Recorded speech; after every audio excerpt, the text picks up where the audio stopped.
മരണത്തിൻ്റെ നിഴൽ വീണ താഴ്വരയിലൂടെയാണ് ഞാൻ നടക്കുന്നതെങ്കിലും അവിടുന്ന് കൂടെയുള്ളതിനാൽ ഞാൻ ഭയപ്പെടുകയില്ല. സങ്കീർത്തകൻ പറഞ്ഞ ഈ വാക്യം കർത്താവിനോട് കൂടെ നടക്കുന്ന ഏതൊരു വ്യക്തിയുടെയും അനുഭവമാണ്. ഒരുപക്ഷെ ഇന്ന് വളരെ ഭയാനകമായ, മരണകരമായ, അത്രമേൽ വലിയ അനുഭവങ്ങളുടെ നടുവിലൂടെ, കഷ്ടതകളുടെ നടുവിലൂടെ നമ്മൾ കടന്നു പോവുകയാണെങ്കിലും കർത്താവിൻ്റെ കൂടെയാണ് നടക്കുന്നതെങ്കിൽ നമുക്കൊന്നിനെയും ഭയപ്പെടേണ്ടതില്ല.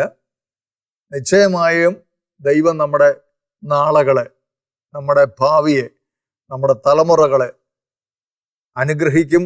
അവിടുന്ന് നമ്മളെ അഭിവൃദ്ധിപ്പെടുത്തും, വലിയ നന്മയിലേക്ക് നയിക്കും എന്നുള്ളതിൻ്റെ ഒരു ഉത്തമ ഉദാഹരണവുമായി ഇന്ന് തീപിടിച്ചവരിൽ ഒരു വ്യക്തി നമ്മുടെ ഇടയിലേക്ക് വരികയാണ്. ബ്രദർ തൊമ്മച്ചൻ ഏലപ്പത്തനാൽ, പാല കത്തീഡ്രൽ ഇടവക അംഗം. നമുക്ക് അദ്ദേഹത്തെ പരിചയപ്പെടാം. ബ്രദറെ, സ്വാഗതം.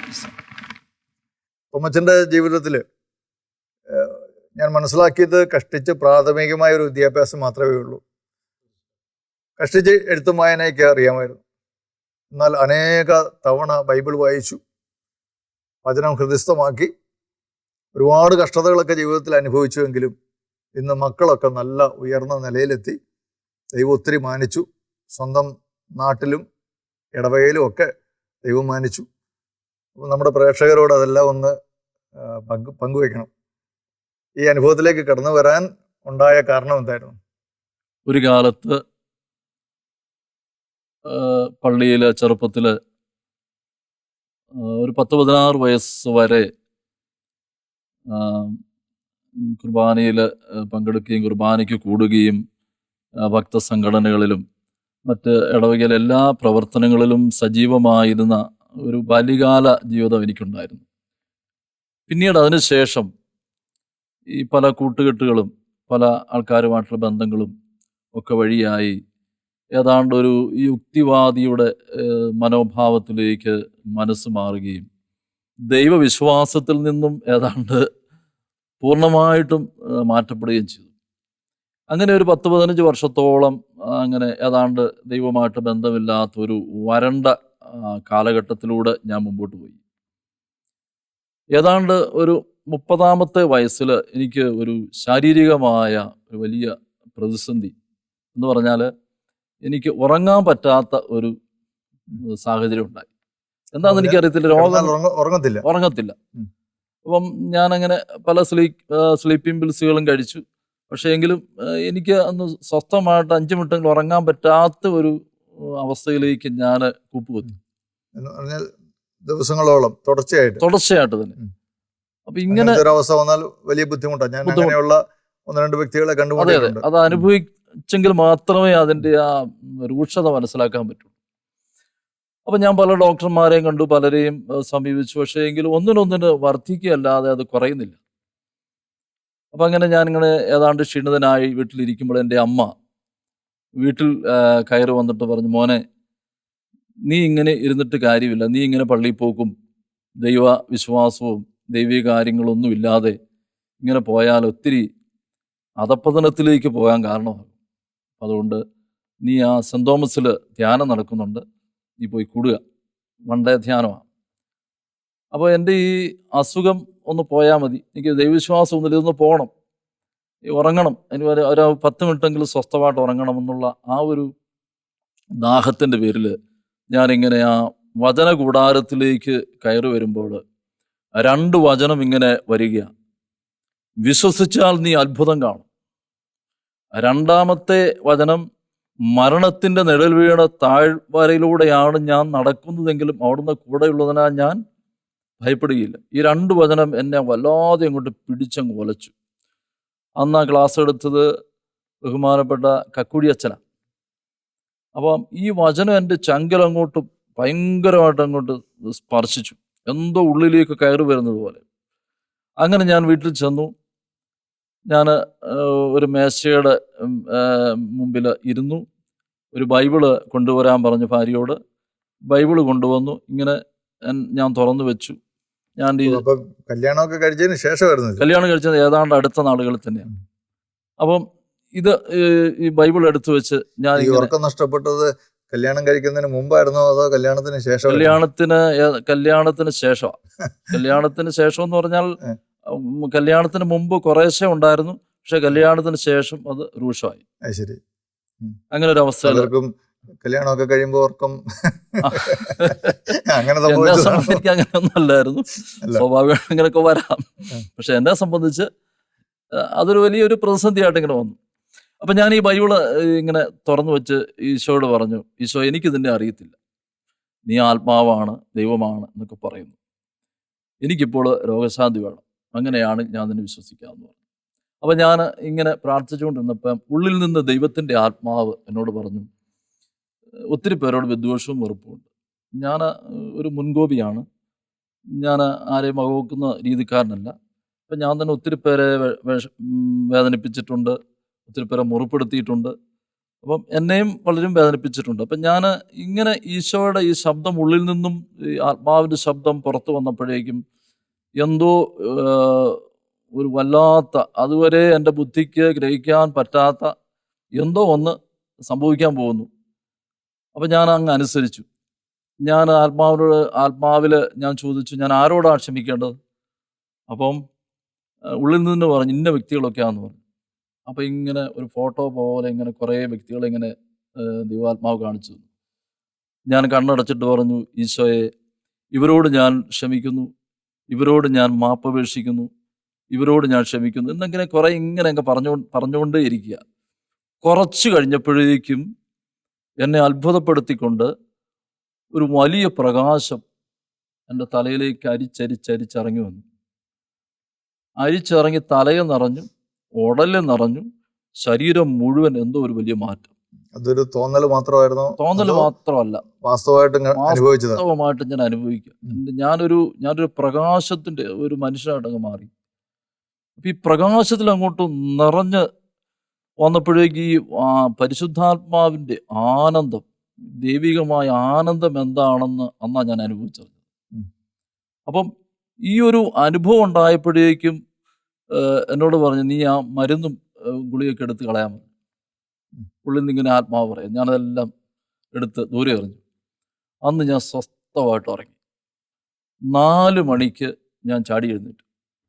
4 മണിക്ക് സ്വസ്ഥതയോടെ ആരോഗ്യത്തോടെ എഴുന്നേറ്റ് പൂർണ്ണ രോഗശാന്തിയിലേക്ക് ഞാൻ വന്നു. അപ്പോൾ കണ്ണുനീരിങ്ങനെ ധാരധാരയായി ഒഴുകിക്കൊണ്ടിരിക്കുക. അപ്പോൾ ഞാൻ വീണ്ടും ഇങ്ങനെ ധ്യാനിച്ചു, എൻ്റെ ഈശോയെ, ഞാൻ നിന്നെ ഇത്രമാത്രം അറിയാൻ താമസിച്ചു പോയി, നീ എന്നോട് ക്ഷമിക്കണം. ബൈബിൾ എടുത്ത് ഞാൻ ഉയർത്തിയിട്ട് പറഞ്ഞു, ഇനി എൻ്റെ ജീവിതം നിനക്കുള്ളതാണെന്ന് പറഞ്ഞു. ഇനി ഞാൻ ജീവിക്കുന്നുണ്ടെങ്കിൽ കർത്താവ് യേശുവേ നിനക്ക് വേണ്ടി മാത്രം എന്ന് ഞാൻ അന്ന് ഒരു ദൃഢനിശ്ചയം, ഒരു പ്രതിജ്ഞ തമ്പുരാൻ്റെ സന്നിധിയിൽ അങ്ങോട്ട് എടുത്തു. അപ്പം ഞാൻ മുമ്പ് പറഞ്ഞല്ലോ, ഈ മരണത്തിൻ്റെ നിഴൽവീണ താഴ്വരയുടെയാണ് ഈ വചനമാണ് എന്നെ ഇതിലേക്ക് നയിച്ചത്. 2 സംഭവം പറഞ്ഞാൽ, ഒന്ന്, ഞാൻ മൈസൂർ ഒരു എസ്റ്റേറ്റിൽ ഒരു മാനേജറായിട്ട് ജോലി ചെയ്യുക. അപ്പം ഈ എസ്റ്റേറ്റ് എന്ന് പറയുന്നത് വനത്തിൻ്റെ നടുക്കാണ്. വനം വെട്ടിത്തെളിച്ച് അത് കൃഷി ചെയ്ത് ഒരുക്കിയെടുത്ത എസ്റ്റേറ്റാണ്. എസ്റ്റേറ്റിന് ചുറ്റും ഈ വന്യമൃഗങ്ങൾ എസ്റ്റേറ്റിലേക്ക് പ്രവേശിക്കാതിരിക്കാൻ വേണ്ടി കമ്പി വലിച്ചു കെട്ടിയിട്ടുണ്ട്, അതിൽ കറണ്ട് കൊടുത്തിട്ടുണ്ട്. ഞാനിങ്ങനെ അതിൻ്റെ ചുറ്റിനും നടക്കുമ്പോൾ ഒരു പുല്ലുള്ള ഭാഗത്ത് വന്നു, ഒരു ഇറക്കത്തിൽ പുല്ലുള്ള ഭാഗം, മുട്ടപ്പം പുല്ല് എനിക്ക് മുമ്പോട്ട് നടക്കാൻ പറ്റും, അതുകൊണ്ട് ഞാൻ സ്റ്റക്കായിട്ട് നിൽക്കുക. അപ്പം ഈ നടക്കാൻ പറ്റാത്ത സ്ഥിതി എന്താണെന്ന് എനിക്കറിയത്തില്ല. ഞാൻ കുറേ നേരം നിന്നപ്പോൾ ഞാൻ വളർത്തുന്നൊരു പട്ടിയുണ്ട്. ഈ പട്ടി ഓടി വന്നിട്ട് എൻ്റെ കാൽക്കൽ നിൽക്കുകയും എൻ്റെ മുമ്പിൽ നിന്ന് ഒരു 8 അടി മൂർക്കൻ, 8 അടിയെങ്കിലും നീളമുണ്ട്, എഴുന്നേറ്റ് എൻ്റെ ഒപ്പം വന്നേച്ച് താന്നിട്ട് ഈ പട്ടിക്കിട്ട് ഒറ്റ കൊത്തു വെച്ചു. പട്ടി അവിടെ പട്ടിക്കിട്ട് കൊത്ത് കൊടുത്തുവെങ്കിലും പട്ടി അത് നക്കിയൊക്കെ പട്ടി എന്തോ രക്ഷപ്പെട്ടെന്ന് തോന്നുന്നു. ഞാൻ എൻ്റെ വന്നെ നോക്കുമ്പോൾ ഈ 5-8 മുട്ടയാട്ടി ഈ മൂർഖൻ ഇങ്ങനെ വളഞ്ഞുകൂടി കിടക്കുന്ന കാഴ്ച ഞാൻ കാണുന്നു. ഇതിങ്ങനെ ഈ ഒരു സംഭവം കൂടെ കണ്ടു. എഴുന്നേറ്റ് തന്നെ കൊത്താൻ വേണ്ടി ഞാൻ പുറകോട്ട് മാറും. അപ്പം എൻ്റെ കാല് ചലിപ്പിച്ചിരുന്നുവെങ്കിൽ ഇതിൻ്റെ മേളിൽ ചവിട്ടിയാനെ അപകടമായനെ, എൻ്റെ മരണം വരെ സംഭവിച്ചേനെ. ഇതെന്നെ സ്പർശിച്ചു. അപ്പം ഇങ്ങനെയുള്ള അനുഭവങ്ങൾ എൻ്റെ ഉള്ളിലേക്ക് ഈ വചനത്തിലൂടെ ദൈവം തന്നപ്പോഴേക്കും ജീവിക്കുന്ന ഒരു ദൈവം, ഒരു അജ്ഞാത കരം എന്നെ സംരക്ഷിക്കുന്നു, പരിപാലിക്കുന്നു എന്നുള്ള ഒരു വലിയ തിരിച്ചറിവിലേക്ക് ഞാൻ വന്നു. അതിനുശേഷം ഞാൻ രൂപതയിൽ, പ്രത്യേകിച്ച് ഇടവകയിൽ എല്ലാ ദിവസവും ഞാൻ ദേവാലയത്തിൽ പോവുകയും സഭാപരമായ എല്ലാ കാര്യങ്ങളിലേക്കും ഞാൻ ഒന്നുകൂടെ ഉൾച്ചേരുകയും അങ്ങനെ ഞാൻ എൻ്റെ ഇടവകയുമായിട്ട് വളരെ സജീവമായ ബന്ധത്തിലായി തീർന്നു. വളരെ ബന്ധത്തിലായി. ഇന്ന് ഞാൻ എല്ലാ ദിവസവും ഞാൻ എൻ്റെ ദേവാലയത്തിൽ ഞാൻ പരിശുദ്ധ കുർബാനയ്ക്ക് പോകും. കുർബാനയിൽ സമർപ്പിക്കാതെ ഒരു ദിവസവും ഞാൻ എൻ്റെ ജീവിതം മുമ്പോട്ട് കൊണ്ടുപോയിട്ടില്ല. എനിക്ക് ഭാര്യയും 4 മക്കളുമാണ്. ഈ മക്കളുടെ വിദ്യാഭ്യാസം പറഞ്ഞാൽ മൂത്ത മകൻ ഒരു ദന്ത ഡോക്ടറാണ്. അവൻ കെട്ടിയതും ഒരു ദന്ത ഡോക്ടറാണ്. PG ഉള്ള ഒരു ഡോക്ടർ കൊച്ചിനെയാണ്. പിന്നെ 3 പെൺമക്കളിൽ ഒരുവള് BSc നേഴ്സിംഗ് കഴിഞ്ഞു. അതിനടുത്ത രണ്ടാമത്തെ മോള് ഒരു സിസ്റ്ററാണ്, MBBS പഠിക്കുന്നു. ഒരു മോള് MSW പാസ്സായി എറണാകുളത്ത് ചെറിയൊരു ജോലിയിൽ പ്രവേശിച്ചിരിക്കുന്നു. അതായത് തൊമ്മച്ചന് വിദ്യാഭ്യാസമൊക്കെ വളരെ കമ്മിയായിരുന്നെങ്കിലും മക്കള് വിദ്യാഭ്യാസത്തിലൊക്കെ നല്ല നിലയിലെത്തി. എല്ലാം അപ്പുറത്തെത്തി. ദൈവം അവരെ എത്തിച്ചു. പിന്നെ ഒരു കാരണം പറഞ്ഞാൽ ഈ മക്കള് ഇതേ രീതിയിൽ വരാനുണ്ടായ ഒരു പ്രധാന കാരണം, ഈ മക്കൾക്ക് പ്രായമാകുമ്പോൾ എൻ്റെ മടിയിലിരുത്തിയാണ് ഇവരെ ഞാൻ ബൈബിള് തുറന്നു കൊടുത്ത് ഈ പഠിപ്പിച്ചത്. ശരിക്കും ബൈബിളിൽ നിന്നാണ് അവർ മലയാളം വായിക്കാൻ പോലും പഠിച്ചതെന്ന് ചില മക്കൾ എനിക്ക് നന്നായിട്ട് പറയാൻ പറ്റും. അതായത് ഞാൻ മനസ്സിലാക്കുന്ന കാര്യമാണ്, തൊമ്മച്ചൻ്റെ ജീവിതത്തെ ദൈവം ഒന്ന് പരുവപ്പെടുത്തി എടുത്തത് 2 കാര്യങ്ങളിലൂടെയാണ്. ഒന്ന്, അനുദിനമുള്ള വിശുദ്ധ കുർബാന. 2, വേദപുസ്തകത്തിൻ്റെ ജീവിതത്തിൽ വളരെ അധികമായ ഒരു പ്രാധാന്യം കൊടുത്തു. തീർച്ചയായും ദൈവവചനം ധാരാളമായിട്ട് ഹൃദയസ്ഥമാക്കി. ഈ 2 കാര്യങ്ങൾക്ക് വളരെ മുൻതൂക്കം കൊടുത്തു. തീർച്ചയായിട്ടും അതാണ് ജീവിതത്തിൽ വന്ന എല്ലാ അനുഗ്രഹങ്ങളുടെയും അടിസ്ഥാന കാരണം അതാണ്. ഈ സാധാരണ ദൈവാനുഭവത്തിലേക്ക് വന്നിട്ടുള്ള വ്യക്തികൾ അവരൊത്തിരി കഷ്ടതകളിലൂടെയൊക്കെ കടന്നു പോകുന്ന അനുഭവങ്ങൾ ഒരുപാട് പേരുടെ ജീവിതത്തിൽ കണ്ടിട്ടുണ്ട്.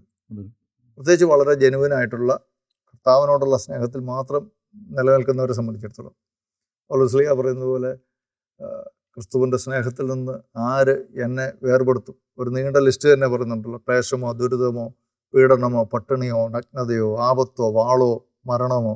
അപ്പോൾ ഇങ്ങനെയൊക്കെയുള്ള അനുഭവങ്ങളിലൂടെയൊക്കെ കടന്നു പോകുക എന്ന് പറയുന്നത് വാസ്തവത്തിൽ ഒരു ദൈവദാസന്റെ, ഒരു ശുശ്രൂഷകന്റെ ജീവിതത്തിൽ മസ്റ്റായിട്ട് സംഭവിക്കും.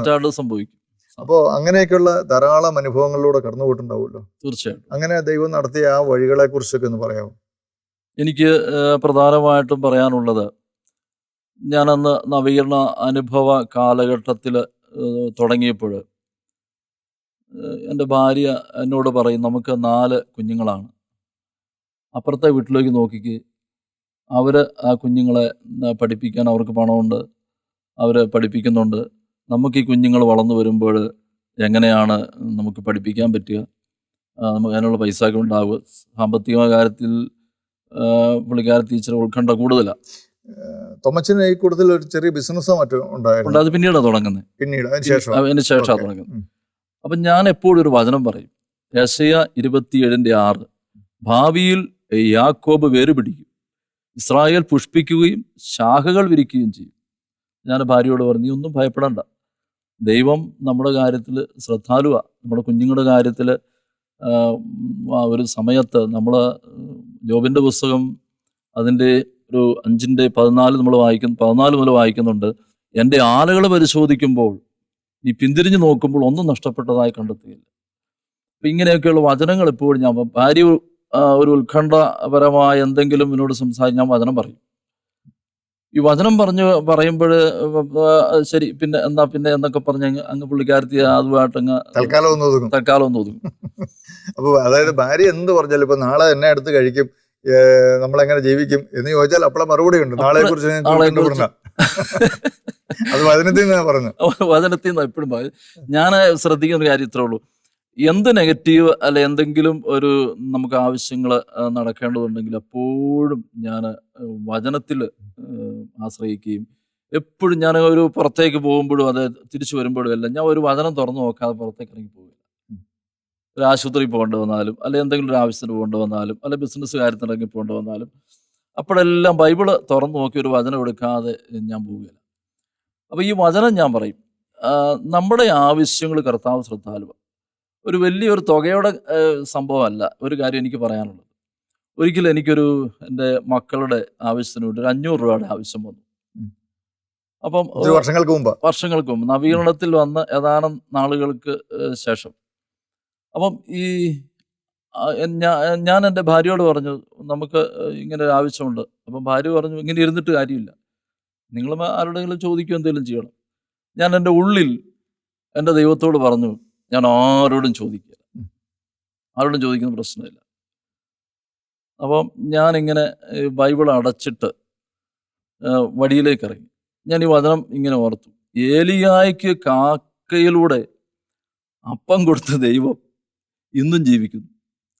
അപ്പം എൻ്റെ ആവശ്യത്തിന് ദൈവമേ നിനക്ക് ഇടപെടുക എത്ര നിസ്സാരമാണ്. ഞാനിത് പറഞ്ഞൊരു 10 ചുവട് നടന്നപ്പം ഒരു ഭിക്ഷ എടുക്കുന്ന ഒരാൾ എൻ്റെ നേരെ എതിരെ വരിക. അപ്പം എൻ്റെ വിചാരം ഇരിക്കുന്ന, ഇയാൾക്ക് ഞാൻ എന്തെങ്കിലും കൊടുക്കണം, അത് എന്തെങ്കിലും വാങ്ങാനായിട്ടുള്ള രീതിയിലാണ് ഇദ്ദേഹം വരുന്നത്. ഇപ്പോഴാണെങ്കിൽ നമ്മുടെ കൊടുക്കാൻ 10 പൈസ ഇല്ല താനും. അന്നത്തെ ആ സന്ദർഭം അതാ. അപ്പം എൻ്റെ നേരെ ഇങ്ങ് വന്നിട്ട് ഇദ്ദേഹം ഞാൻ കർത്താവിനോട് ചോദിച്ച 500 രൂപ അദ്ദേഹത്തിന്റെ പൊതി തുറന്നിട്ട് ആ 500 രൂപ എടുത്തിട്ട് എൻ്റെ പോക്കറ്റിലേക്ക് ഇട്ടു. വെറും ഭിക്ഷക്കാരൻ. നമ്മൾ ചോദിച്ചിട്ടൊന്നുമല്ല. നമ്മൾ അങ്ങോട്ട് ഒരു 5-10 കൊടുക്കേണ്ട സ്ഥാനത്ത് ഈ ഭിക്ഷക്കാരൻ ഇങ്ങോട്ട് 500 രൂപ തരിക. ഭിക്ഷക്കാരൻ, അതായത് അദ്ദേഹം എന്ന് പറഞ്ഞാല് ഒരു തരത്തിലും എനിക്ക് ആ പണം തരാൻ സാധ്യതയുള്ളൊരു മനുഷ്യനല്ല. വേറെ ആര് തന്നാലും, ഇപ്പൊ ഒരു അയൽവക്കക്കാരൻ തന്നാലോ, അതല്ലെങ്കിൽ മറ്റൊരു സുഹൃത്തോ ഒരു ബിസിനസ്സുകാരനോ ആരെങ്കിലുമൊക്കെ, അല്ല, നമുക്ക് ഒരു തരത്തിലും പ്രതീക്ഷിക്കാൻ പറ്റാത്ത ഒരു വ്യക്തിയാണ് ഒരു ഭിക്ഷക്കാരൻ. നേരത്തെ പരിചയമുണ്ട്. അദ്ദേഹം നേരത്തെ എനിക്ക് കുറെ നാളുകൾക്ക് മുമ്പ് എനിക്ക് അറിയാം. പക്ഷെ ഇദ്ദേഹത്തെ കുറിച്ച് നമുക്കറിയാം, ഇദ്ദേഹത്തിന് അങ്ങോട്ട് പൈസ വാങ്ങുന്ന ആളാണ്. ഇദ്ദേഹം ഒരിക്കലും നമ്മുടെ കാര്യത്തിൽ ഇങ്ങനെ ഇടപെടുക. അതും ഈ അനേക വർഷങ്ങൾക്ക് മുമ്പാണ്. അന്ന് 500 രൂപ എന്ന് പറഞ്ഞാൽ അത്ര നിസ്സാര കാര്യമൊന്നുമല്ല. അന്നത്തെ ആ ഒരു സന്ദർഭത്തിൽ എനിക്കൊരു ആവശ്യം, ഞാൻ തമ്പുരാനോട് ചോദിച്ചപ്പോൾ നടന്നൊരു അത്ഭുതത്തെ കുറിച്ച് ഞാൻ പറഞ്ഞു. ഏതായാലും ഈ തരാൻ ഒരു കാരണവശാലും സാധ്യതയില്ലാത്ത ഒരു മനുഷ്യൻ വന്നിട്ട് എൻ്റെ പോക്കറ്റിലേക്ക് ഈ 500 രൂപ കൊണ്ടിട്ടു. ഞാൻ എന്നിട്ട് നമുക്കൊരു കാര്യം അതിലൂടെ മനസ്സിലായി, ദൈവത്തിന് ആരിലൂടെ വേണമെങ്കിലും, ഏത് പിച്ചക്കാരനിലൂടെയും ദൈവത്തിന് പ്രവർത്തിക്കാൻ പറ്റും. ഈ കാക്കയിലൂടെ അപ്പം കൊടുത്തോട്ടു എന്നൊക്കെ പറയുന്നത് വാസ്തവത്തിൽ ഇന്നും അത് തന്നെ ഇങ്ങനെ തന്നെ സംഭവിച്ചുകൊണ്ടിരിക്കുക. ഇന്നും അത് പ്രസക്തമാണ്. അതിന് ഒരു കുറവ് വന്നിട്ടില്ല. തമ്പുരാന്റെ കൈയുടെ നീളം 1 ഇഞ്ച് പോലും കുറഞ്ഞിട്ടില്ല. ഈ ഒരു അനുഭവം തൊമ്മച്ചനെ വിശ്വാസത്തിൽ കുറെ കൂടെ അങ്ങോട്ട് ആഴപ്പെടുത്തി കാണും അല്ലേ? എന്നെ മാത്രമല്ല, ഇത് കേൾക്കുന്നവരിലൂടെ പോലും ഈ വിശ്വാസത്തിന്റെ അഭിഷേകം പകർന്ന് ഞാൻ കണ്ടിട്ടുണ്ട്. പിന്നീടുള്ള കാര്യം, എൻ്റെ പ്രധാനപ്പെട്ട കാര്യം, ഞാൻ പിന്തിരിഞ്ഞ് നോക്കുമ്പോൾ ഒത്തിരി ഞെരുക്കത്തിലൂടെ ഞാൻ കടന്നു പോയിട്ടുണ്ട്. ഒത്തിരി സാമ്പത്തിക ഞെരുക്കമുണ്ട്. സ്വാഭാവികമായിട്ട് എല്ലാവർക്കും ഉണ്ടാവില്ല. പ്രത്യേകിച്ച് നവീകരണത്തിൽ വരുന്ന വ്യക്തികൾക്ക് ഏതായാലും ഇതുണ്ട്. ഓരോ അനുഭവത്തിലൂടെ ഞാൻ പോകുമ്പോൾ, ഈ ചെറിയൊരു തടിക്കച്ചവടം എനിക്കുണ്ട്. അപ്പം ഓരോ കാര്യങ്ങൾ നടക്കുമ്പോഴും ആ സമയത്ത് തമ്പുരാൻ ഈ പണം എത്തിക്കുകയും ഓരോ വ്യക്തികളിലൂടെ വ്യാപാരങ്ങൾ കുറേശ്ശെ ഉയർത്തുകയും അങ്ങനെയൊക്കെ ചെയ്യുന്ന ഒത്തിരി ഇത് പറഞ്ഞു കഴിഞ്ഞാൽ എനിക്കിത് മാസങ്ങളോട് ഇരുന്ന് പറയാൻ കിട്ടും, ദൈവത്തിൻ്റെ പരിപാലനയെ കുറിച്ച്. പിന്നീട് ഞാൻ അതിനോടൊപ്പം തന്നെ ഞാൻ നവീകരണത്തിൻ്റെ മേഖലയിലും പ്രവർത്തിക്കാൻ തുടങ്ങിയിട്ടുണ്ട്. ഞാൻ എൻ്റെ അടുത്തൊരു സുഹൃത്ത്, പിന്നെ ബാബു എന്ന് പറഞ്ഞ ഒരു സഹോദരനുണ്ട്, കുഞ്ഞാട്ടനുണ്ട്, സജിയുണ്ട്, ഇങ്ങനെ മാത്തുക്കുട്ടിയുണ്ട്, പല ആൾക്കാരും ഞാൻ പറഞ്ഞ മുമ്പേ ഒരു കൂട്ടായ്മയുണ്ട്. അപ്പം അവരിലൂടെ ഒത്തിരി ശുശ്രൂഷയിൽ പങ്കെടുക്കാനും ഉള്ള കാര്യസം വളർത്തിക്കൊണ്ട് വരാനും ഒക്കെ ദൈവം എനിക്ക് ഇടയാക്കിയിട്ടുണ്ട്. പിന്നെ ഞാൻ ഒത്തിരി വേദനയിലൂടെയും കഷ്ടതയിലൂടെയും കടന്നു പോകുന്ന ആളുകളിൽ എനിക്ക് എൻ്റെ ഭാര്യയെക്കുറിച്ച് പറയാതിരിക്കാൻ പറ്റില്ല. ഞാനിന്ന് ജീവിച്ചിരിക്കുന്നത് തന്നെ എൻ്റെ ഭാര്യയുടെ എന്നോടുള്ള അത്രയധികമായിട്ടുള്ള സ്നേഹത്തിൻ്റെയും കരുതലിൻ്റെയും പേരിലാണെന്ന് എനിക്ക് പറയാൻ പറ്റും. ഒത്തിരി ഇല്ലായ്മയിലൂടെയും വേദനയിലൂടെ കടന്നു പോകുമ്പോഴും എന്നെ ആശ്വസിപ്പിക്കുകയും എന്നെ സമാധാനിപ്പിക്കുകയും, സാരമില്ല, നമുക്ക് കുഴപ്പമൊന്നും വരികയില്ല എന്നൊക്കെ പറഞ്ഞ് എന്നെ വളരെയധികം സ്നേഹിക്കുകയും പ്രോത്സാഹിപ്പിക്കുകയും ചെയ്യുന്ന ഒരു ഭാര്യയായിരുന്നു എൻ്റേത്. അതായത് നമ്മൾ വിവാഹ വാഗ്ദാനത്തിന് സമയത്ത് സമ്പത്തിലും ദാരിദ്ര്യത്തിലും രോഗത്തിലും അനാരോഗ്യത്തിലും ഇങ്ങനെ ഒരു പ്രതിജ്ഞയുണ്ടല്ലോ, ഏക മനസ്സോടെ അക്ഷരം പ്രതി എൻ്റെ ജീവിതത്തിൽ എൻ്റെ ജീവിത പങ്കാളി അത് എന്നോട് ചേർന്ന് നിന്ന്. 4 മക്കളിൽ ഒരാള് കന്യാസ്ത്രീയാണ് അല്ലേ? അതെ. ഏത് കോൺഗ്രേഷനിലാണ്? SH കോൺഗ്രേഷനിലാണ്. ഈ സിസ്റ്ററും ഇപ്പോ ഡോക്ടറാകാൻ പഠിച്ചുകൊണ്ടിരിക്കുകയാണ്. മാത്രമല്ല ഒരു വചനപ്രഘോഷയും കൂടെയാണ്. ഓ, അത് ശരി. ഈ മോളും നന്നായിട്ട് വചനം പറയും? നന്നായിട്ട് വചനം പറയും. എൻ്റെ ഇളയ മോളും നന്നായിട്ട് വചനം പറയും. ശരി. തോമച്ചന്റെ ശുശ്രൂഷ മേഖലകൾ എവിടെയൊക്കെയാ? ഏതൊക്കെ മേഖലകളിലാണ് ശുശ്രൂഷ ചെയ്യുന്നത്? ഞാൻ പ്രധാനമായിട്ടും ഈ പാലാ രൂപതയോട് ചേർന്ന് മുൻകാലങ്ങളിൽ മുങ്ങമകൽച്ചനുണ്ടായിരുന്നു, അച്ഛൻ്റെ കീഴിലായിരുന്നു. അതിനുശേഷം ഇപ്പോഴത്തെ ഡയറക്ടർ ജേക്കബ് വെള്ളമരുന്നുകളച്ഛൻ കടന്നു വന്നു. പോരാത്തതിന് എൻ്റെ ഇടവകയിൽ ഇപ്പോഴത്തെ വികാരിയച്ഛൻ സഭാഷം വെട്ടുകല്ലച്ഛനാണ്. അപ്പോൾ ഇടവകയുമായിട്ടും ഞാൻ ചേർന്ന് പോകുന്നു. രൂപതയിൽ നവീകരണത്തിൻ്റെ പ്രവർത്തന മേഖലകളിൽ ഞാൻ ഒരു പരിധിവരെ വളരെ സജീവമായിട്ട് ഞാൻ പ്രവർത്തിക്കുന്നു. ചിലടത്ത് ഞാൻ ശ്രദ്ധിച്ചിട്ടുണ്ട്, ഈ കത്തീഡ്രൽ പള്ളി വരുമ്പോൾ തോമച്ചൻ ചില ദിവസങ്ങളിലൊക്കെ കുർബാനയ്ക്ക് കൂടി എനിക്ക് തോന്നുന്നു എല്ലാ ഞായറാഴ്ചയും ബൈബിൾ വായിക്കുന്നുണ്ടെന്ന് തോന്നുന്നു അല്ലേ? പള്ളിയില് വളരെ സജീവമാണ്. അപ്പോൾ വിശുദ്ധ കുർബാനയിലുള്ള പങ്കാളിത്തം വളരെ സജീവമാണ്. തീർച്ചയായിട്ടും അതിൻ്റെ ഇടവക ബന്ധത്തിൻ്റെ എനിക്കത് എടുത്തു പറയാനുള്ള ഒരു പ്രധാനപ്പെട്ട കാര്യം, പ്രത്യേകിച്ച് നമ്മൾ ശുശ്രൂഷകളോട് പറയാനുള്ള കാര്യം, നമ്മുടെ വളർച്ചയെന്ന് പറയുന്നത് നമ്മുടെ ഇടവകയുമായിട്ടുള്ള ബന്ധത്തിൽ നിന്ന് അത് ഉരുത്തിരിഞ്ഞു വരുന്നത്. ഞാൻ ആരുടെയും അംഗീകാരത്തിനോ ആരുടെയും എന്തെങ്കിലും മഹത്വത്തിനോ വേണ്ടിയിട്ടില്ല. ഞാൻ എല്ലാ ദിവസവും ദേവാലയത്തിൽ പോകുന്നു, ഞാൻ തിരിച്ചു വരുന്നു. എൻ്റെ മക്കൾക്കും കൊടുക്കാനുള്ള മാതൃകയും അതൊക്കെ തന്നെയാണ് ഞാൻ കരുതുന്നു. അപ്പം ഈ നമ്മൾ ഇടവകയുമായിട്ട് ചേരുമ്പോൾ പള്ളിയുടെ ഓരോ കാര്യങ്ങളിൽ, ഇപ്പം എൻ്റെ വെട്ടുകല്ലച്ഛനാണ് വികാരിച്ചൻ, അച്ഛൻ ചില കൊച്ചു കൊച്ചു കാര്യങ്ങൾ എന്നോട് പറയാറുണ്ട്. ഞാനതെല്ലാം അക്ഷരം പ്രതി നിറവേറ്റുകയും ചെയ്യും. എനിക്കിഷ്ടമാണ് അച്ഛൻ എൻ്റെ പറയാൻ ഞാൻ നോക്കിയിരിക്കും. അപ്പം ഞാൻ പറഞ്ഞു വരുന്നത് ഇത്രേ ഉള്ളൂ, എൻ്റെ ശുശ്രൂഷയുടെ അല്ലെങ്കിൽ ഞാൻ വലിയൊരു ശുശ്രൂഷകനാണെന്നൊന്നും എനിക്ക് അവകാശപ്പെടാനില്ല. എൻ്റെ ശുശ്രൂഷയുടെ ഒരു എന്തെങ്കിലും മെച്ചത്തിൻ്റെ കാരണം എൻ്റെ ഇടവക ബന്ധമാണ്. ഒരു പള്ളിയിൽ ഒരു തിരുനാൾ വന്നു, പള്ളിയിൽ എന്തെങ്കിലുമൊക്കെ പ്രത്യേക ദിവസങ്ങൾ വന്നു, അല്ലെങ്കിൽ അങ്ങനെയുള്ള അവസരങ്ങളിൽ ഞാൻ എൻ്റെ ഫിസിക്കലായിട്ടുള്ള സാന്നിധ്യവും മിക്കവാറും ഒരു രൂപത്തിൻ്റെ ഒരു മൂല എൻ്റെ തോളെ കാണും മിക്കവാറും. ഇത് തോമച്ചൻ ഇത് എടുത്തു പറയുന്നത് വളരെ നല്ലതാണ്. കാരണം ഒരു ക്രൈസ്തവന്റെ ആത്മീയ ജീവിതം കരുപ്പിടിപ്പിക്കേണ്ടത് ഈ ഇടവകയോടുള്ള ബന്ധത്തിലായിരിക്കണം. ഈ ചുരുക്കമായിട്ട് ചിലരെങ്കിലും ഉണ്ട്, അവർക്ക് ഇടവകയായിട്ട് യാതൊരു ബന്ധവുമില്ല, മറിച്ച് ധ്യാനകേന്ദ്രമായിട്ടാണ്, സ്വന്തം ഇടവകയിലോട്ട് തിരിഞ്ഞു പോലും നോക്കാത്ത, അത് തെറ്റായ ഒരു പ്രവണതയാണ്. അപ്പം വാസ്തവത്തിൽ നമുക്ക് വേണ്ടത് ഇടവകയായിട്ട് ഒരു നല്ല ഒരു ബന്ധം നമുക്കുണ്ടാകണം, സ്വന്തം ഇടവകയായിട്ട്. സ്വന്തം നമ്മൾ വൈദികരുമായിട്ട് നമുക്കൊരു നല്ല ബന്ധം ഉണ്ടാകണം. അത് നമ്മുടെ ഇടവകയിൽ തന്നെയാണ് തുടക്കം. പിന്നെ നമ്മൾ ചെറിയ കാര്യങ്ങൾ വിശ്വസ്തൻ, വലിയ കാര്യങ്ങളിലും വിശ്വസ്തനായിരിക്കും. തീർച്ചയായിട്ടും നമ്മൾ ഏൽപ്പിക്കുന്ന ചില കാര്യങ്ങൾ നമ്മൾ ചെയ്യുമ്പോൾ മറ്റു മേഖലകളിലേക്ക് ദൈവത്തിൻ്റെ ആത്മാവ് നമ്മളെ കൊണ്ടുപോകും. അത് തമ്പുരാന്റെ വാഗ്ദാനമാണ്. തോമച്ചൻ ബ്രദറിന്റെ പ്രാർത്ഥനാ ജീവിതമൊക്കെ എങ്ങനെയാണ്? ഓരോ ദിവസം തോറുമുള്ള പ്രാർത്ഥനകളൊക്കെ എങ്ങനെയാണ്? എൻ്റെ പ്രാർത്ഥന, ഞാൻ ഈ അടുത്ത കാലത്ത് എനിക്ക് സഭയ്ക്ക് വേണ്ടി എന്ത് ചെയ്യാൻ പറ്റും, സഭയിൽ നിന്നും എനിക്ക് എന്തെങ്കിലും സ്വീകരിക്കുക എന്നതിനേക്കാൾ ഉപരിയായി സഭയ്ക്ക് എനിക്ക് എന്ത് കൊടുക്കാൻ പറ്റും, ഈ നാളുകളിൽ ഞാൻ ചിന്തിച്ചുകൊണ്ടിരിക്കുന്ന കാര്യം അതാണ്. അതായത് സ്വീകരിക്കുന്നതിനേക്കാൾ കൊടുക്കുന്നതാണ് ശ്രേയസ്കരം എന്ന് പറഞ്ഞ കർത്താവിന്റെ വാക്കുകൾ. അതെ, ഞാൻ നിങ്ങളെ അനുസ്മരിപ്പിക്കുന്നു പറയുന്നത്. അതെ. അപ്പൊ ഇതിന് എന്ത് ചെയ്യാൻ പറ്റും? അപ്പൊ ഞാൻ ബൈബിളിലൂടെ നമ്മൾ കടന്നു പോകുമ്പോൾ എന്നെ ബോധ്യപ്പെടുത്തിയൊരു കാര്യം ഇത്രേ ഉള്ളൂ. പരിശുദ്ധാത്മാവിൽ നിറയാതെ, പരിശുദ്ധാത്മാവിൻ്റെ അഭിഷേകത്തിൽ നമ്മൾ വളരാതെ ഒരിക്കലും സഭയ്ക്ക് വേണ്ടി നമുക്ക് എന്തെങ്കിലും ചെയ്യാൻ പറ്റുമെന്ന് ആരും കരുതരുത്. അതിനുവേണ്ടി ഞാൻ ചെയ്യുന്ന ഇത്രേ ഉള്ളൂ, പറ്റുന്നിടത്തോളം സമയം പരിശുദ്ധ കുർബാനയുടെ മുമ്പിൽ ഞാൻ പോയിരിക്കാറുണ്ട്. ഈ പ്രാർത്ഥനയെക്കുറിച്ച് ഞാൻ എന്നെ തന്നെ പറയുന്നത് ശരിയല്ലെങ്കിലും മറ്റുള്ളവർക്ക് പ്രചോദനമാണെങ്കിൽ ആകട്ടെ, അതുകൊണ്ട് ഞാൻ പറയുകയാണ്, മണിക്കൂറുകളോളം ഞാൻ തമ്പുരാന്റെ സന്നിധിയിൽ ഇരിക്കാറുണ്ട്. സമയം കിട്ടുമ്പോഴൊക്കെ പോയിരിക്കും, അതോ സമയം ഉണ്ടാക്കി പോയിരിക്കും? സമയം ഉണ്ടാക്കി പോയിരിക്കും. സമയമില്ല എന്ന് പറഞ്ഞ് ചുമ്മാ പറയുന്ന സമയം ആർക്കും ഉണ്ട്.